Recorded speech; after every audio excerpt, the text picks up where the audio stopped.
Hey everyone, and thanks for jumping back into the cryptoverse. Today, we're going to talk about Bitcoin, and we're going to be doing an update on the bull market support band.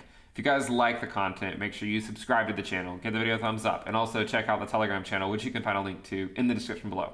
We also do the premium list at intothecryptoverse.com. The prices of that are going up in about 12 to 16 hours or so. Okay, so I said on Monday they will go up. So sometime tomorrow they will be going up. Obviously, that could already be today, depending on where you are in the world and when you actually watch this video. Let's go ahead and jump in. So we already know the implications of holding the bull market support band. We went over it for months. We prepared for it for months. We said expect a summer lull. Expect at some point to get a nice push above the 20-week SMA. Off the 50-week SMA is historically when we see it, and that is also where it came this time. We also said expect a pullback in September. We got it. Where did it stop?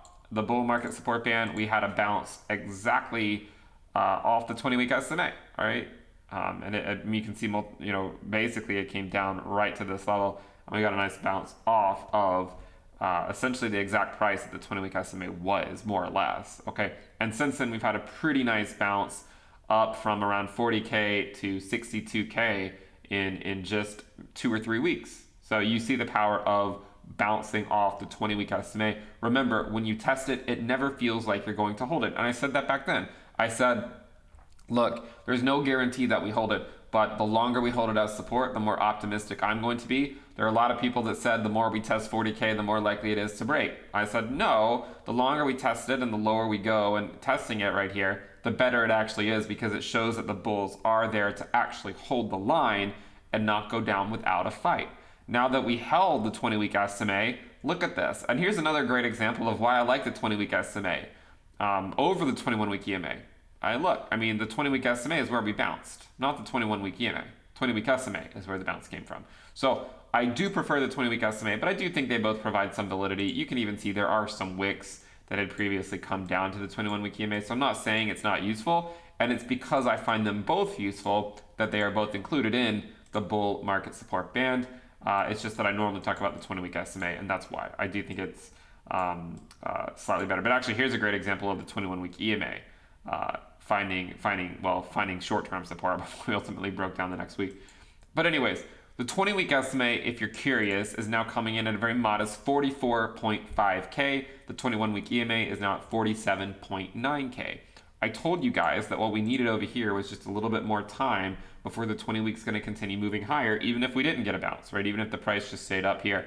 Now that we have a bounce, you can see the 20-week SMA is in fact moving up. This looks a lot better than having it move down, because when it's moving down, you don't want to chase it down, right? Ideally, you're having it move up, and then if we do test it, hopefully we'll hold it as support. Again, there's no guarantees we even test it anytime soon, but if we were to test it, the 20-week SMA again now is at 44.5K. Not that long ago, the 20-week SMA was just below 41K. So it's already moved up, $4,000 or so in a relatively short period of time.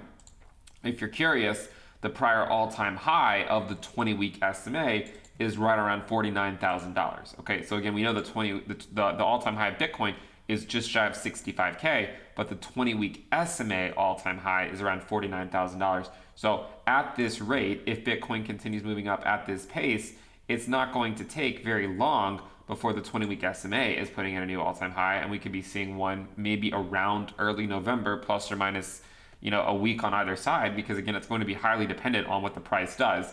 Unfortunately, we cannot give an exact date as to when these things are going to happen because, of course, it depends on the price. The 20-week SMA is going to move up quicker if the price continues doing this, but if the price gets rejected in the short term, then it'll still move up. It'll just won't move up quite as quickly. Okay, so that's why we have to keep a close eye on things and do an update every single week.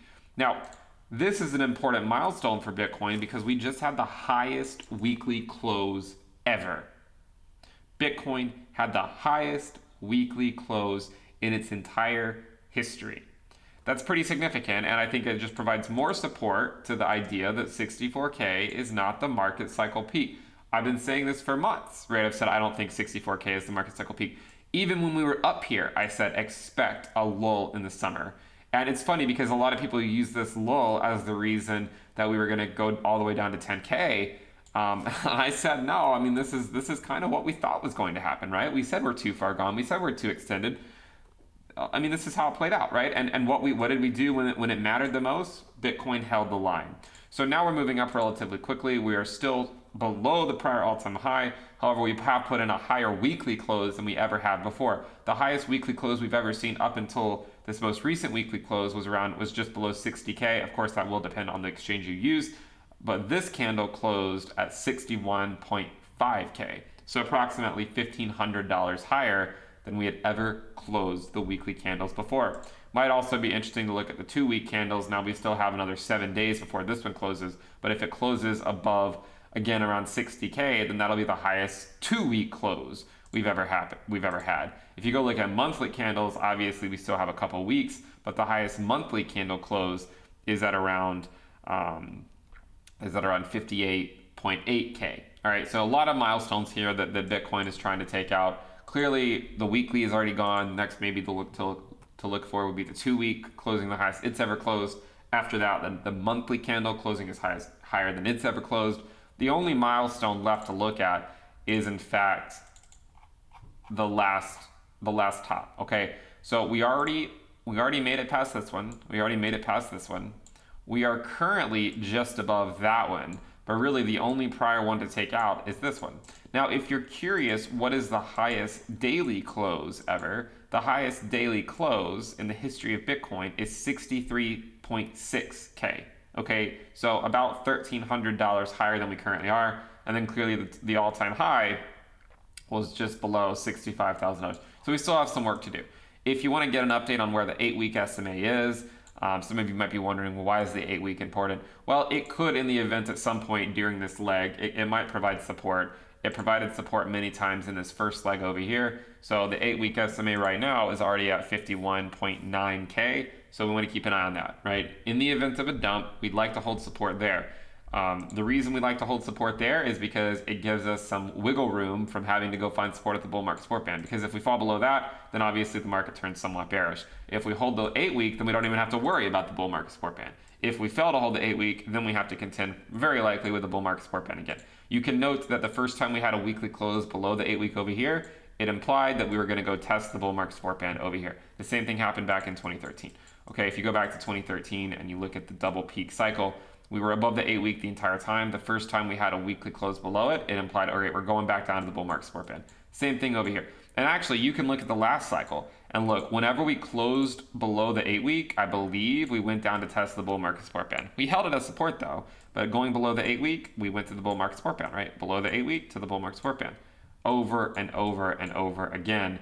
Anytime we went below the 8-week SMA on a weekly close, we ended up going down to test the 20-week SMA or the 21-week EMA. So in the event of a dump at some point, again, that dump by Bitcoin or that correction that's more than just like a 1 or 2% correction, if we do see, when we see say a 10, 15% correction or whatnot, we will get it at some point, I imagine, during a theoretical second leg up.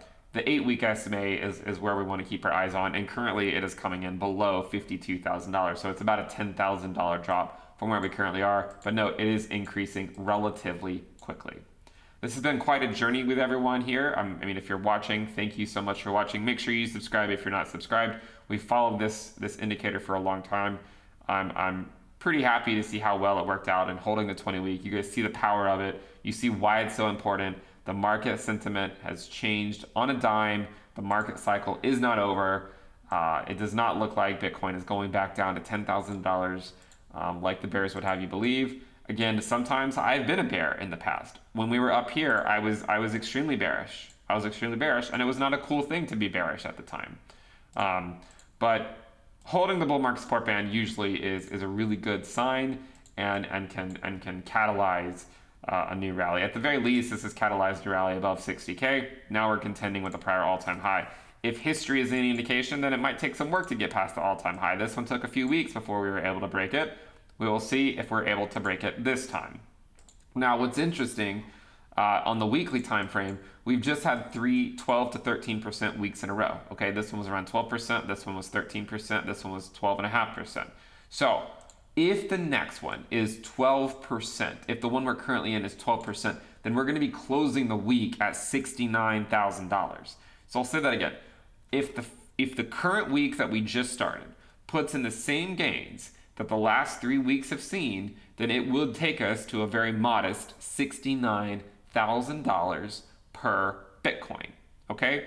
Now, if we don't see that same type of a gain, I would just be speculating that it's because the prior all-time high is going to provide some resistance on the first pass, and then maybe we actually get rejected in the short term, and then we go back up later on to take it out.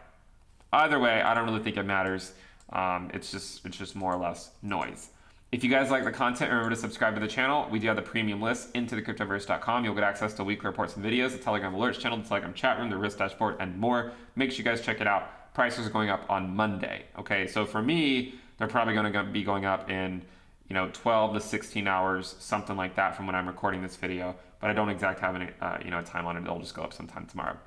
Thank you guys for tuning in. Subscribe at the very least. Click the bell icon to turn on notifications, and I will see you next time. Bye.